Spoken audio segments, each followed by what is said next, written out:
Ya, bismillahirrahmanirrahim. Assalamualaikum warahmatullahi wabarakatuh.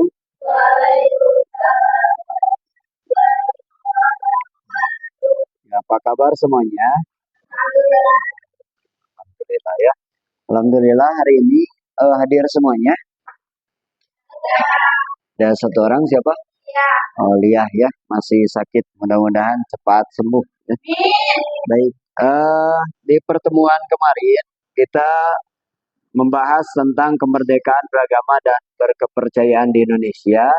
Hari ini lebih pada penguatannya, kembali akan ada tugas kelompok. Ya, baik tujuan daripada pembelajaran kali ini, kita akan belajar bagaimana Anda bisa menjelaskan makna kemerdekaan beragama dan berkepercayaan di Indonesia. Yang kedua adalah mengidentifikasi bentuk-bentuk penerapan kemerdekaan beragama di masyarakat. Yang ketiga adalah menunjukkan sikap toleransi dan saling menghargai antar umat beragama. Yang keempat adalah mengembangkan keterampilan berdiskusi secara santun, logis, dan menghargai pendapat orang lain. Ya, baik. Tentu kita semuanya tahu bahwa agama yang diakui di Indonesia itu ada berapa?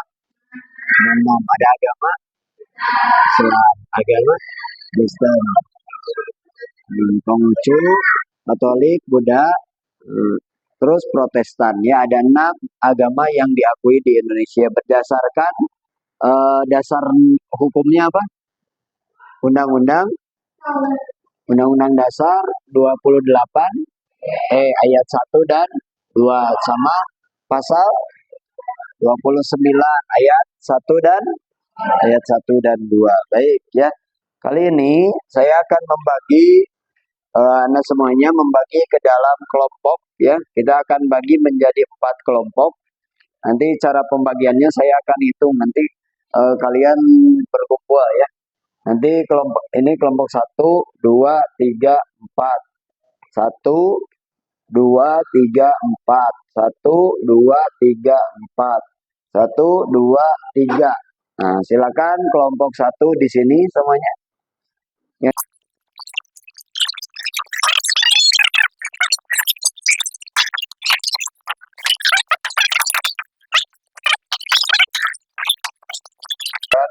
Berkelompok 1 tulisan, yang mana silakan tulisan ini silakan nanti ada yang perlu diisi ya.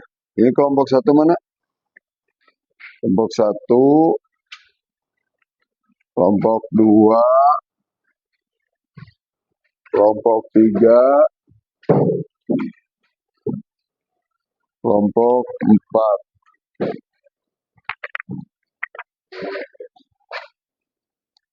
Nah, tugasnya 1, bacalah topik yang diberikan untuk kelompok kalian ya, kalian baca. Yang kedua adalah diskusikan setiap pertanyaan dengan aktif dan saling menghargai. Nah, kalian silakan berdiskusi satu sama lain, mengeluarkan pendapat. Ketiga, catat hasil diskusi kelompok secara ringkas, jelas, dan sopan. Silakan tulis di kertas lembar. Nanti kertas lembarnya akan saya bagikan. Keempat, pilih salah satu orang sebagai pembimbing diskusi atau satu notulis. Jadi yang satu menjadi pemimpin diskusinya. Misalnya saya tunjuk di sini pemimpin diskusinya Rizky, di sini Jikra, di sini Winda, di sini Kansa, ya. Nah, terus siapkan hasil diskusi untuk dipresentasikan di depan kelas. Nah, silakan diisi terlebih dahulu. Ya, silakan nanti diisi. Nah, ini jawab pertanyaannya. Apakah di sekolah kita sudah terlihat sikap menghargai perbedaan agama? Sudah tidak di sekolah kita? Sudah ya, karena kita Islam semua ya. Nah, sebutkan contoh kegiatan sekolah yang mencerminkan toleransi beragama. Kira-kira apa nih yang mencerminkan itu? Nanti diisi di sini jawabannya. Tulis aja jawabannya aja, ya, nggak usah ini. Bagaimana aturan sekolah mendukung siswa dalam beribadah sesuai keyakinan? Keempat, apa dampaknya jika kebebasan ini di apa diisi? Ini hasil diskusinya. Kemerdekaan beragama diskusi. Contohnya apa di sini juga? Jadi ini diisi di sininya jawaban. Tapi supaya kan di sini nggak cukup, ya tulis di sini aja. Tuliskan contoh konkret. Konkret itu nyata, penerapannya bagaimana. Atau kalian bayangkan saja seperti ini tuh sekolah umum. Masih ya? Gimana ya?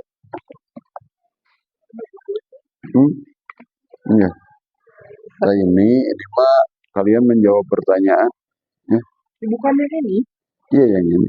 Apa yang terjadi jika semua orang saling menghormati perbedaan agama? Ya, silakan ditulis di sini. Jawabannya. Ya, jawabannya ditulis di sini. Ini kan di masyarakat nih. Nah, kalian bayangkan, ini tuliskan 3 atau 5 dampak positif dari toleransi antar umat beragama. 3 saja. Sama ditulis di sini. Nanti udahnya di Hektar. Nanti oleh kalian dipresentasikan. Ya. Gitu. Ya.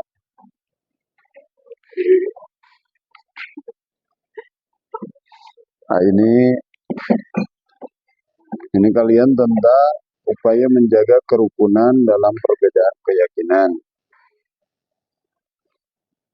Nah, ini pertanyaannya, silakan jawabnya di sini.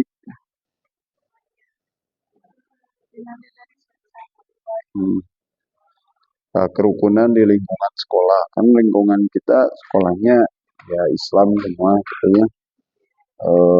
Tapi bisa saja kalian tuh membayangkan bahwa ini sekolah umum yang di dalamnya ada teman kita yang berbeda agama, non-muslim. Yang ke-6 itu ada, yang ke-5 itu ada di sekolah kita. Atau di masyarakat. Nah, bagaimana upayanya supaya menjaga kerukunan tersebut. Jadi di lingkungan sekolah. Atau misalnya kalian ada tetangga nih, yang beda agama, ada nggak dia?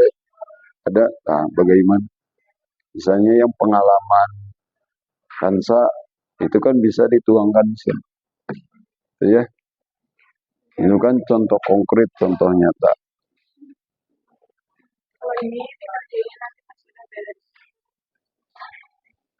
Ya, ya kalian anyway, jadi sambil sekarang, sambil sekarang. Ini juga sama ditulis saja di sini semuanya. Ya. Gitu.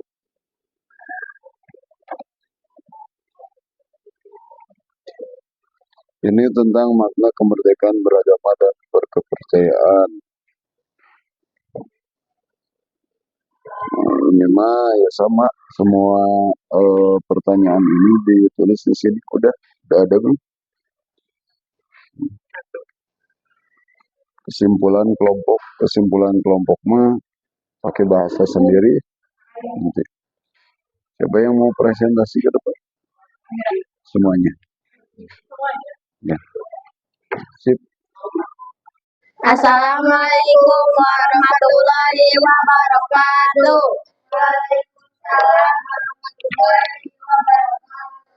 Kami dari kelompok 3 akan mempresentasikan tentang menemukan manfaat dan dampak baik dari adanya sikap saling menghormati antar umat beragama. 1.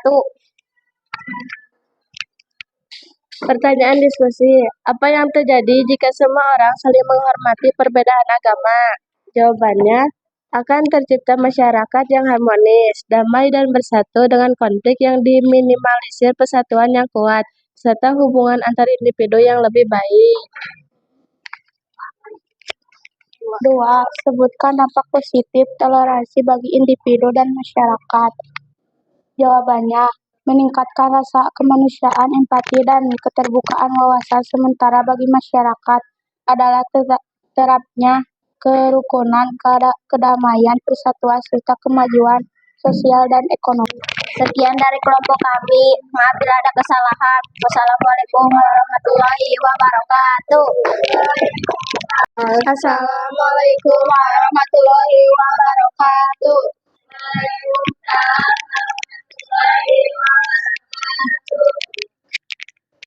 Kami dari kelompok 2 akan mempresentasikan, mengidentifikasikan bentuk nyata kemerdekaan beragama di lingkungan sekolah. Pertanyaan diskusi, apakah di sekolah kita sudah terlihat sikap menghargai perbedaan agama? Sudah. Pertanyaan kedua, sebutkan contoh kegiatan sekolah yang mencerminkan toleransi beragama. Yaitu 1. Menghargai dan menghormati teman, 2. Tidak membeda-bedakan teman, 3. Saling membantu.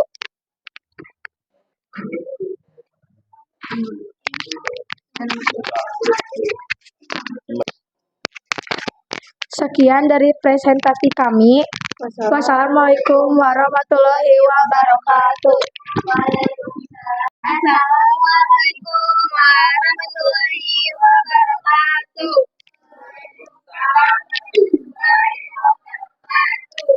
Perkenalkan, kami dari kelompok 1 akan menjelaskan tentang makna kemerdekaan beragama dan kepercayaan. Yang pertama, ada hak setiap orang untuk memilih dan menjalankan agama atau keyakinannya tanpa paksaan dari pihak manapun, termasuk pemerintah, keluarga, atau masyarakat. Yang kedua, ada kebebasan beragama dan menganut kepercayaan juga diatur dalam pasal 22 UU HAM yang berbunyi setiap orang bebas memeluk agamanya masing-masing dan beribadah menurut agamanya dan kepercayaan itu. Terima kasih, mohon maaf bila ada kesalahan ataupun kekurangan. Wassalamualaikum warahmatullahi wabarakatuh. Assalamualaikum warahmatullahi wabarakatuh.